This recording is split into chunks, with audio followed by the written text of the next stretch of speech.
Hello guys, welcome back to my channel. So today is day 1 of my 30 days what I eat in a day challenge. তো ঘুম থেকে উঠেই তো প্রথমে পেট ভরে জল খেয়ে নিলাম। যা গরম পড়েছে একটু বেশি করে জল খাওয়াই ভালো। তো আজ যেহেতু পড়ানো ছিল না তাই একটু লেট করে উঠেছি বলতে পারো। তো এখন আমি সকালের ব্রেকফাস্টে বানাচ্ছি ওটসের আমলেট।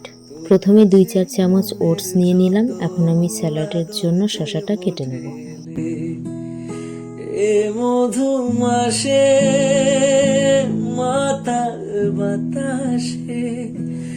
তো এই যে এখন পেঁয়াজ লঙ্কাটাও দিয়ে দিলাম। ডিমটা দেওয়ার সময় স্টোরেজ ফুল হয়ে গেছিলো। তো যাই হোক, এই যে আমার অমলেট রেডি।